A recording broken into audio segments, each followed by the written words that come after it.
Philippe Benoît, bonjour. Je suis maître de conférence à l'INALCO à Paris. J'enseigne là principalement la langue et la littérature bengali, mais je m'occupe aussi, étant sanskritiste de formation, je m'occupe aussi de l'enseignement de l'hindouisme et disons de tout ce qui concerne la culture classique de l'Inde. Par ailleurs, je suis aussi traducteur littéraire. Voilà, donc c'est une activité annexe, disons, mais très importante quand même pour moi.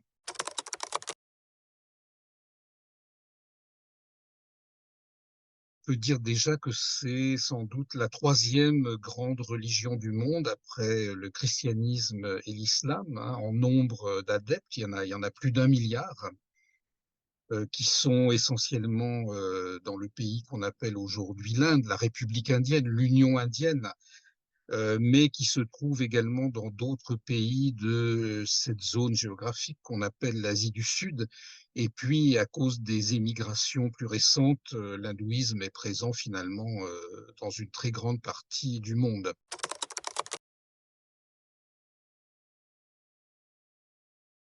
Bon, l'hindouisme, c'est assez difficile de le définir en fait, parce qu'on ne peut pas le rattacher, contrairement au christianisme, à l'islam ou au bouddhisme, on ne peut pas le rattacher à une figure fondatrice, à un prophète, à un inspirateur. Et l'hindouisme vient du fond des âges, d'une certaine façon, parce qu'on en repère des traces d'existence il y a plusieurs millénaires.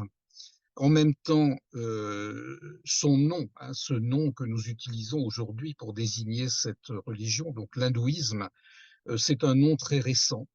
Donc on a le grand paradoxe d'une religion dont on repère l'existence il y a plusieurs millénaires, mais que l'on ne désigne de cette façon que depuis même pas 2 siècles en fait, puisque ce nom d'hindouisme a commencé à être utilisé simplement durant la deuxième partie du 19e siècle pour désigner, pour regrouper sous un même nom sans doute des croyances, des pratiques assez diverses, en tout cas en apparence. Ce qui est particulier avec l'hindouisme, ce qui le distingue donc d'autres grandes religions que nous connaissons mieux, et pour lesquelles justement on peut désigner un fondateur, une figure de référence, c'est que l'hindouisme est vraiment extrêmement divers, hein. Plutôt qu'une religion, il faudrait parler d'un ensemble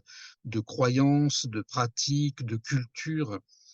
Tout ça peut paraître très centrifuge, hein, mais il y a quand même des facteurs d'unité aussi qu'on peut repérer et qui permettent de parler de cette religion, malgré tout, malgré son incroyable diversité, d'en parler au singulier.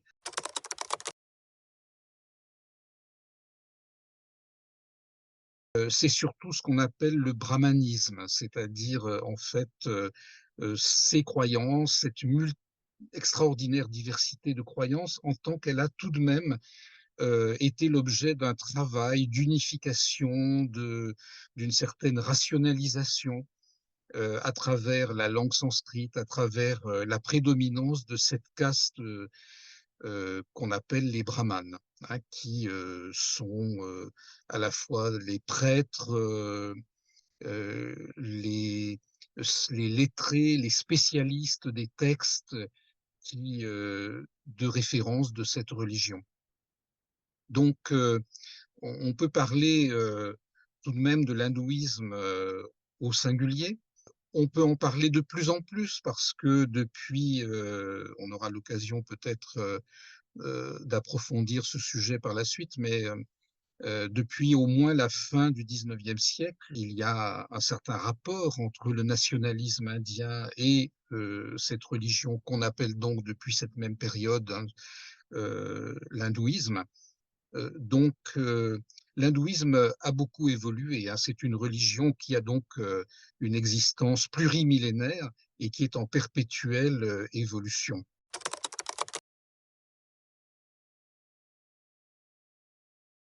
Il est certain qu'il n'y a pas de dogme absolu, il n'y a pas d'autorité unique ou d'institution qui chapeauterait par le haut l'hindouisme. L'hindouisme, effectivement, il n'y a pas de pape, il n'y a pas d'université qui aurait une autorité intellectuelle, morale, religieuse qui permettrait de décider ce qui est hindou, ce qui ne l'est pas, ce qui est conforme aux pratiques et ce qui ne l'est pas, ce qui serait orthodoxe et ce qui serait hétérodoxe. Donc, des autorités dans l'hindouisme, elles sont multiples, hein. Ce sont essentiellement euh, les maîtres religieux, ceux qu'on appelle souvent les gourous, donc qui sont des personnes qui, à des titres fort variés, hein, ça peut être de par leur propre expérience spirituelle personnelle, ça peut être de par leur appartenance à un courant religieux particulier au sein de l'hindouisme. Ça peut être aussi à cause de leur grand savoir, de leur grande maîtrise, hein, des textes, de certains textes, en tout cas de l'hindouisme, que donc certains de ces maîtres ont une autorité et sont suivis par des disciples nombreux, hein. En fait, l'autorité dans l'hindouisme, elle n'est pas quelque part, elle n'appartient pas à une personne, à quelques personnes, elle appartient à beaucoup de personnes. Il y a une hiérarchie entre ces personnes. La hiérarchie, c'est essentiellement le nombre de disciples qui les reconnaissent vraiment comme un grand maître ou pas. Voyez. On a d'un côté, il faut bien effectivement garder en tête à propos de l'hindouisme qu'on a une absence d'autorité, on n'a pas d'institution majeure qui serait vraiment reconnue par tous les hindous comme détentrice d'une autorité religieuse, spirituelle, vraiment au-dessus des autres.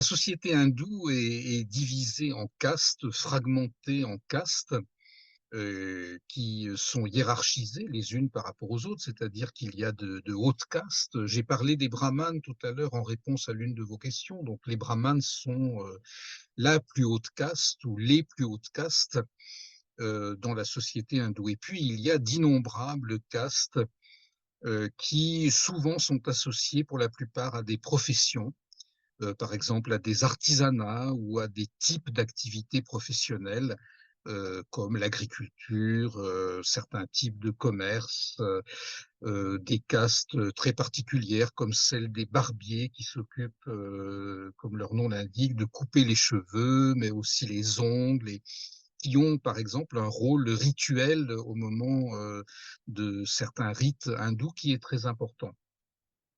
Alors, cette existence des castes, il y a plusieurs milliers de castes en Inde. Ce n'est pas un système bien unifié, bien centralisé. Là, comme l'hindouisme, comme nous l'avons dit tout à l'heure, n'est pas unifié, n'est pas centralisé. Il y a évidemment des repères hein, pour la hiérarchie des castes, notamment avec cette suprématie des brahmanes en haut du système, mais c'est un système qui est quand même, il faut toujours garder en tête qu'il y a un facteur régional, que les castes ne sont pas les mêmes, ne sont pas hiérarchisées exactement de la même façon selon les régions de l'Inde, par exemple, et que ce système a certainement connu des évolutions importantes au fil du temps. Quand on se reporte aux textes les plus anciens, on ne parle pas, c'est-à-dire des textes qui datent de 2 ou 3 000 ans hein, avant aujourd'hui.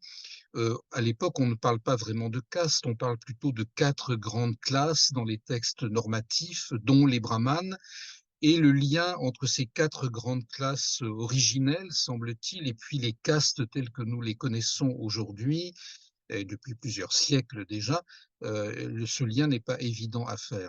Ce qu'il faut retenir, c'est que on appartient à une caste, hein, il faut que ça soit bien clair, on appartient à une caste par la naissance et qu'on ne peut pas changer normalement de caste durant sa vie.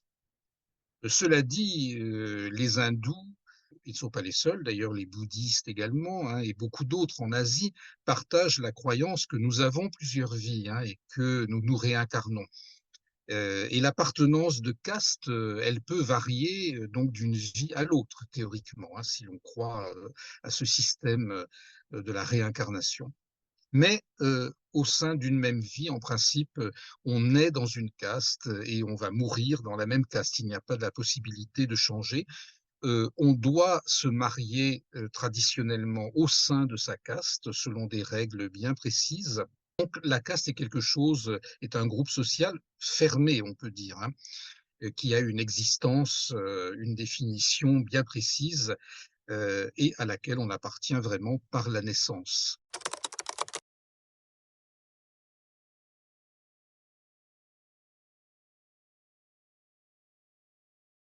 Ça vient beaucoup, cette image de tolérance, de flexibilité.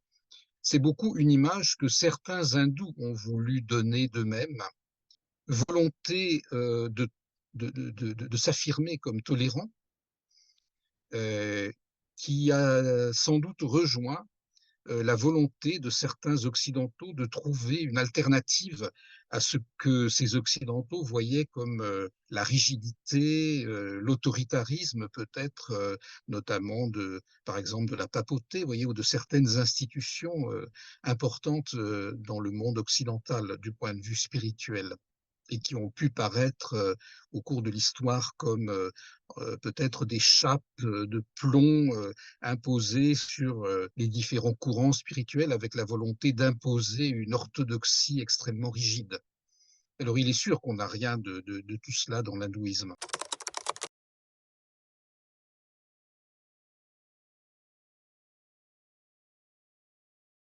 Je pense que quand il y a eu ce qu'on appelle la rencontre entre l'Orient et l'Occident au XIXe siècle, à travers euh, la situation de colonisation, alors pour parler uniquement de l'exemple de l'Inde, il y a eu chez certains hindous justement l'idée, finalement c'était pratiquement la première fois que des hindous étaient confrontés à cette situation où ils étaient amenés finalement à parler de leur religion, de leur spiritualité, à des personnes qui n'y connaissaient rien, qui venaient d'un tout autre horizon religieux et spirituel.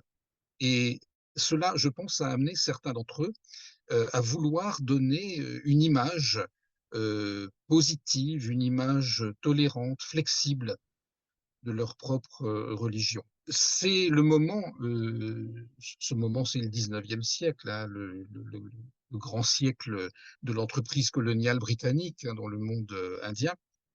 C'est un moment justement où pour la première fois, l'hindouisme se trouve justement amené à parler de lui-même et à se présenter finalement comme une religion sur le même plan qu'on peut parler du christianisme, qu'on peut parler de l'islam.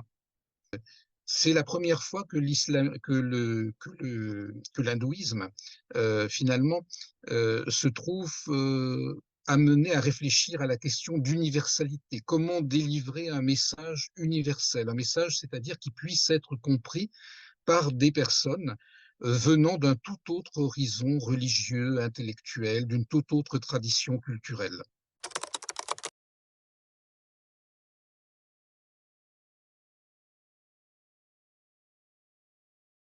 Ils ont essayé d'aller chercher ce qui, dans les textes indiens, souvent les textes de la tradition hindoue, pouvaient justement être le plus facilement compris, pouvaient toucher le plus facilement des personnes ne connaissant absolument rien aux pratiques, aux croyances, aux traditions de ce qu'on appelle donc l'hindouisme depuis cette époque-là.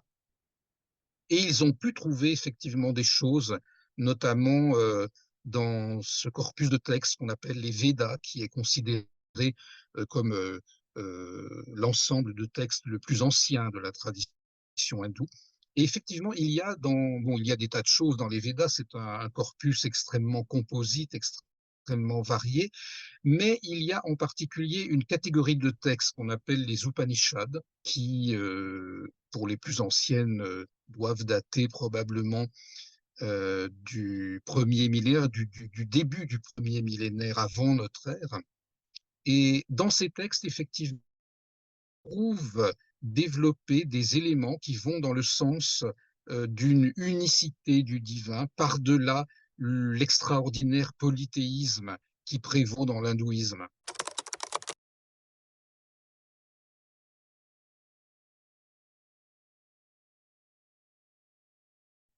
Il ne faut pas oublier qu'il y a eu des tentatives de christianisation dans le monde indien, comme dans tous les pays colonisés, hein. Même si ces tentatives n'étaient pas le fait directement du pouvoir colonial britannique, il n'en reste pas moins que le christianisme est en partie arrivé dans les bagages du colonialisme, en Inde comme dans beaucoup d'autres parties du monde.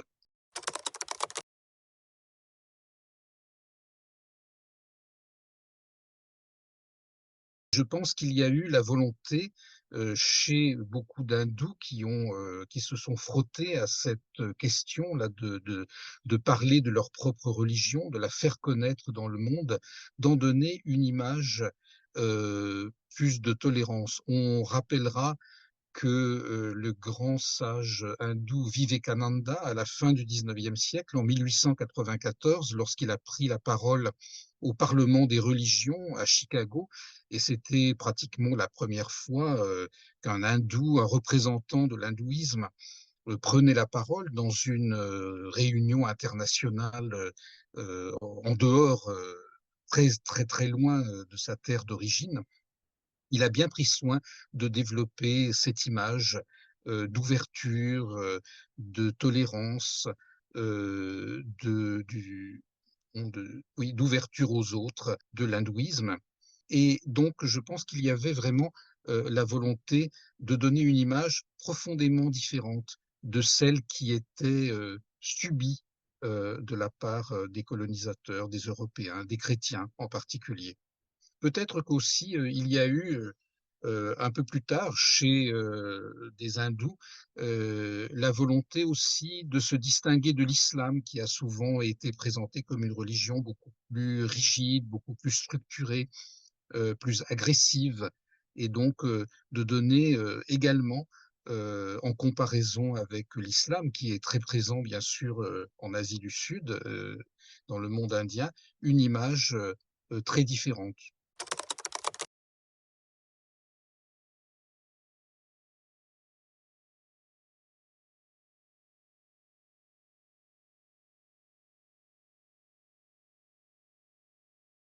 C'est tout à fait vrai que l'hindouisme est un élément extrêmement important dans l'émergence d'une conscience nationale en Inde à partir même de la fin du 19e siècle. L'hindouisme, par lui-même, n'étant pas, comme nous l'avons dit au début, une religion structurée, unifiée, mais au contraire se présentant comme un ensemble de croyances et de pratiques très éclatées, l'hindouisme est incapable de rien faire par lui-même, je dirais. Ce sont les politiques, ce sont les militants du mouvement pour l'indépendance qui ont cherché plutôt dans l'hindouisme des références, des éléments qui pouvaient servir leur cause. Et ce sont ces mêmes personnes, hein, ceux qui luttaient pour l'indépendance de l'Inde, pour l'émancipation de l'Inde, qui ont voulu, qui ont été animés d'une volonté d'utiliser l'hindouisme pour la cause nationaliste. C'est quelque chose que l'on retrouve dans beaucoup de pays qui ont construit leur identité en partie, au moins, sur la religion, sur des références religieuses ou des références qui mêlent étroitement religion et culture.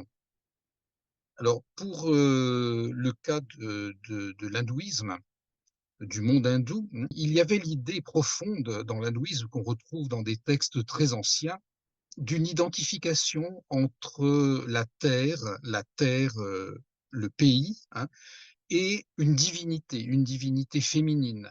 Hein, l'idée que le pays, la terre du royaume, hein, dans l'Inde ancienne, était incarnée en divinité féminine. Ça pouvait être la reine, par exemple Sita, l'épouse de Rama dans la célèbre épopée du Ramayana, ou Draupadi, l'épouse des Pandavas dans l'épopée du Mahabharata.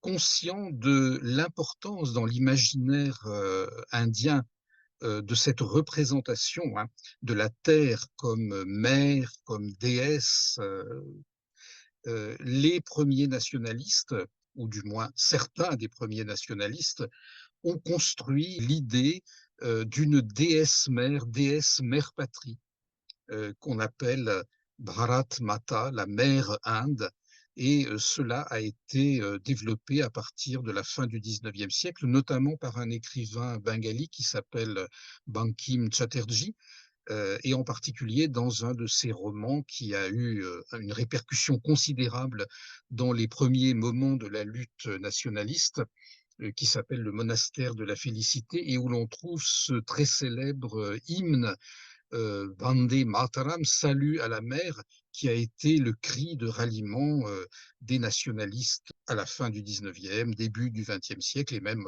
bien au-delà encore de nos jours. C'est quelque chose de très connu, qui est repris d'ailleurs par le pouvoir politique en place en Inde actuellement.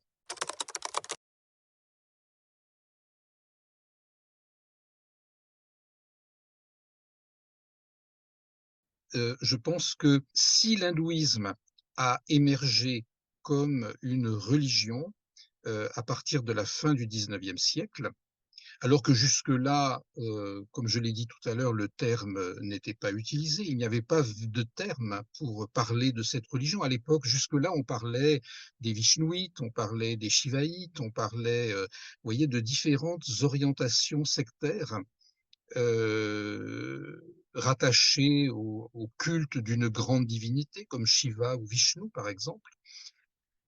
Mais à partir donc de la fin du 19e siècle, on commence à parler des hindous dans un sens religieux, alors que je rappellerai que jusque-là, le terme hindou voulait dire simplement habitant de l'Inde et n'avait aucune signification religieuse.